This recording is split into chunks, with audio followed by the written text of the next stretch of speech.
34-35।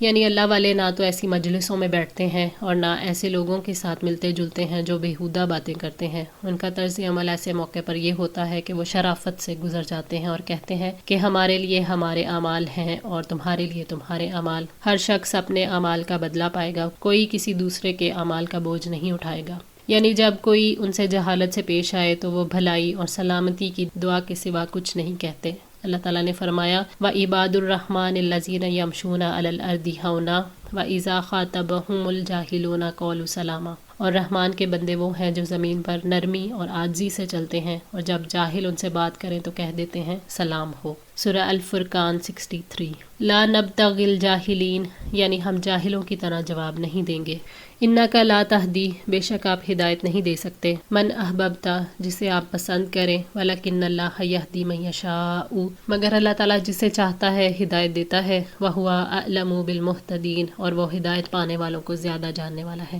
ہدایت دینا کسی نبی کا کام نہیں ہے، نبی کا کام پیغام پہنچا دینا ہے، پیغام پہنچانے کے بعد آگے اللہ تعالیٰ کا کام ہے، وہ جسے چاہے ہدایت دے اور جسے چاہے نہ دے۔ جسے وہ ہدایت نہیں دیتا اس میں بھی اس کی بڑی حکمتیں ہوتی ہیں۔ اللہ تعالیٰ اس کو ہدایت دیتے ہیں جو ہدایت کے راستے پر خود چلنا چاہتا ہے، کیونکہ اللہ تعالیٰ دلوں کا حال جانتا ہے، اس لیے وہی اس کا علم رکھتا ہے کہ کس کے اندر قبول کرنے کی استعداد ہے اور کس کے اندر نہیں ہے، وہ کسی کے ساتھ ناانصافی نہیں کرتا۔ حضرت مصعب بن حزن رضی اللہ تعالیٰ عنہ نے بیان کیا کہ جب ابو طالب کی وفات کا وقت قریب ہوا تو نبی صلی اللہ علیہ وآلہ وسلم ان کے پاس آئے۔ ابو جہل اور عبداللہ بن ابی امیہ بن مغیرہ وہاں پہلے سے ہی موجود تھے۔ آپ نے فرمایا چچا جان، ایک دفعہ آپ کلمہ لا الہ الا اللہ پڑھ دیجئے تاکہ اس کلمے کے ذریعے اللہ کی بارگاہ میں آپ کی شفاعت کروں۔ تو اس پر ابو جہل اور عبداللہ بولے کہ کیا تم عبد المطلب کے مذہب سے پھر جاؤ گے؟ آپ بار بار ان سے یہی کہتے رہے کہ صرف ایک دفعہ یہ کلمہ پڑھ لیں، اور یہ دونوں بھی اپنی بات ان کے سامنے دہراتے رہے۔ تو آخر ابو طالب کی زبان سے جو آخری کلمہ نکلا وہ یہ تھا کہ عبد المطلب کے مذہب پر ہی قائم ہوں، اور انہوں نے لا الہ الا اللہ پڑھنے سے انکار کر دیا۔ راوی نے بیان کیا کہ نبی صلی اللہ علیہ وآلہ وسلم نے فرمایا اللہ کی قسم میں آپ کے لیے مغفرت طلب کرتا رہوں گا جب تک کہ مجھے اس سے روک نہ دیا جائے۔ پھر اللہ تعالیٰ نے یہ آیت نازل کی کہ نبی اور ایمان والوں کے لیے یہ مناسب نہیں ہے کہ وہ مشرکین کے لیے دعائے مغفرت کریں، اور خاص ابو طالب کے بارے میں یہ آیت نازل ہوئی۔ نبی صلی اللہ علیہ وآلہ وسلم سے کہا گیا کہ جس کو تم چاہو ہدایت نہیں کر سکتے، بلکہ اللہ ہدایت دیتا ہے اسے جس کے لیے وہ چاہتا ہے۔ صحیح بخاری 4772۔ وقالو، اور انہوں نے کہا ان نتبع الہدی معک، اگر ہم تمہارے ساتھ ہدایت کی پیروی کریں، نتخطف، ہم اچک لیے جائیں گے، من ارضنا، اپنی ہی زمین سے۔ اہل مکہ نے خوف کا اظہار کیا کہ اگر ہم اسلام قبول کر لیں گے تو ہمیں یہاں رہنے نہیں دیا جائے گا، ہم مالی لحاظ سے کمزور ہو جائیں گے، ہمیں قتل کر کے قیدی بنا کر اور ہمارا مال لوٹ کر زمین سے اچک لیا جائے گا، کیونکہ لوگ آپ سے عداوت رکھتے ہیں اور آپ کی مخالفت کرتے ہیں، لہٰذا اگر ہم نے بھی آپ کی اتباع کی تو ہمیں بھی ان تمام لوگوں کی دشمنی کا سامنا کرنا پڑے گا، اور ہم لوگوں کی دشمنی مول نہیں لے سکتے۔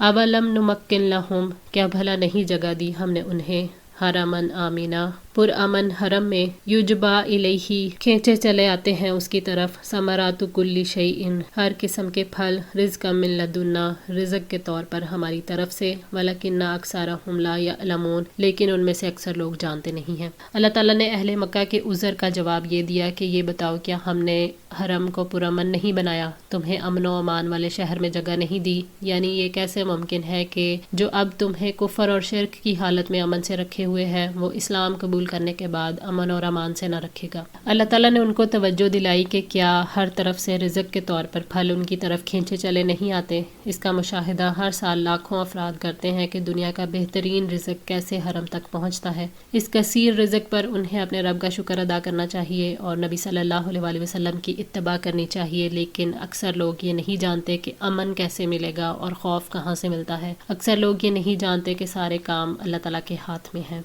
وَكَمْ أَهْلَكْنَا مِنْ قَرْيَةٍ، اور کتنی ہی بستیاں ہم نے ہلاک کر دیں، بطرت، جو اتراتی تھی، معیشتها، اپنی معیشت پر، فَتِلْكَ مَسَاكِنُهُمْ، تو یہ ہیں گھر ان کے، لَمْ تُسْكَنْ مِنْ بَعْدِهِمْ، نہیں وہ بسائے گئے ان کے بعد، إِلَّا قَلِيلًا، مگر بہت تھوڑے، وَكُنَّا نَحْنُ الْوَارِثِينَ، اور ہم ہی وارث ہونے والے ہیں۔ اللہ تعالیٰ نے اہل مکہ کو تنبیہ کی ہے کہ ہم نے کتنی ہی بستیاں ہلاک کر دیں جو اپنی معیشت پر اتراتی تھیں، ان قوموں نے سرکشی اختیار کی اور اللہ کا شکر ادا نہیں کیا تو اللہ تعالیٰ نے انہیں عذاب سے ہلاک کر دیا۔ جب عذاب آیا تو ایسی تباہی آئی کہ پھر وہ بستیاں کبھی آباد نہ ہوئیں۔ وہ بستیاں اب اجاڑ کھنڈر ہیں جن کے اندر کوئی رہنے والا نہیں۔ ان کے کھنڈروں کو دیکھ کر عبرت حاصل کرو۔ اپنے تکبر کے بعد یہ تھوڑا عرصہ ہی اپنے علاقوں میں بسے ہیں۔ اللہ تعالیٰ نے مزید توجہ دلائی کہ دیکھو ہم ہی وارث ہوئے ہیں، ان میں سے کوئی نہ رہا جو ان کا وارث بنتا۔ وما کان ربک مہلک القری، اور آپ کا رب بستیوں کو ہلاک کرنے والا نہیں، حتی یبعث فی امہا رسولا، یہاں تک کہ ان کے مرکز میں رسول بھیج دے، یتلو علیہم آیاتنا، جو انہیں ہماری آیات پڑھ کر سنائے، وما کننا مہلک القری، اور ہم بستیوں کو ہلاک کرنے والے نہیں، الا واہلھا ظالمون، مگر جب ان کے رہنے والے ظالم ہوں۔ یعنی اے رسول صلی اللہ علیہ وسلم، آپ کا رب ایسا نہیں ہے کہ وہ بستیوں کو ظلم سے ہلاک کر دے جب تک کہ رسول بھیج کر انہیں خبردار اور بیدار نہیں کر دیتا، جیسا کہ ام القری مکہ میں آخری رسول بھیجا ہے۔ یہ اللہ تعالیٰ کی رحمت ہے کہ کسی قوم کو اس وقت تک ہلاک نہیں کرتا جب تک ان کی طرف رسول بھیج کر انہیں اپنا پیغام نہ پہنچا دے، اور رسول اللہ تعالیٰ کی آیات کو پڑھ کر سناتا ہے۔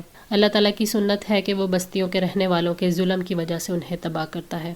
وما اوتیتم من شیء، اور جو کچھ تمہیں دیا گیا ہے، فمتاع الحیات الدنیا، تو وہ دنیا کی زندگی کا سامان ہے، وزینتھا، اور اس کی زینت، وما عند اللہ، اور جو کچھ اللہ تعالیٰ کے پاس ہے، خیر و ابقا، وہ بہترین ہے اور زیادہ باقی رہنے والا ہے، افلا تعقلون، تو کیا تم سمجھتے نہیں۔ اللہ تعالیٰ نے خطاب کیا ہے ان سب لوگوں سے جو دنیا کی زندگی کو ترجیح دیتے ہیں کہ یہ مال و متاع، لذتیں، جو کچھ بھی تمہیں دیا گیا ہے وہ صرف دنیا کی متاع اور زینت ہے، بندہ تھوڑے وقت کے لیے ان چیزوں سے فائدہ اٹھاتا ہے۔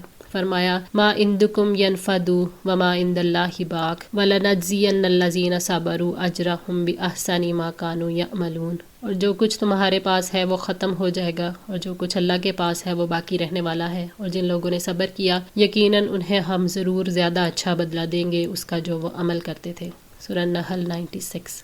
جو نعمتیں اللہ تعالیٰ کے پاس ہیں وہ ہمیشہ رہنے والی ہیں اور اپنے اوصاف کے اعتبار سے بھی بہتر ہیں، تو کیا تم لوگوں میں عقل نہیں جس کے ذریعے سے تم دونوں کے درمیان موازنہ کر سکو کہ کون سی زندگی ترجیح دیے جانے کی مستحق ہے اور کون سی زندگی اس بات کی زیادہ مستحق ہے کہ اس کے لیے بھاگ دوڑ کی جائے۔ یہ آیت دلیل ہے کہ بندہ اپنی عقل کے مطابق آخرت کو دنیا پر ترجیح دیتا ہے، اور اگر کوئی آخرت پر دنیا کو ترجیح دیتا ہے تو اس کا باعث اس کی کم عقلی ہے۔ فرمایا بل تؤثرون الحیات الدنیا والآخرۃ خیر وابقی، بلکہ تم دنیا کی زندگی کو ترجیح دیتے ہو حالانکہ آخرت بہت بہتر اور ہمیشہ باقی رہنے والی ہے۔ سورہ الاعلیٰ آیت 16 and 17۔ آج کے لیے اتنا ہی۔ دعا ہے اللہ تعالیٰ ہماری اس کوشش کو قبول فرمائے، ہماری غلطیوں کوتاہیوں کو معاف فرما کر ہماری اصلاح فرمائے۔ جزاکم اللہ خیر، والسلام علیکم ورحمۃ اللہ وبرکاتہ۔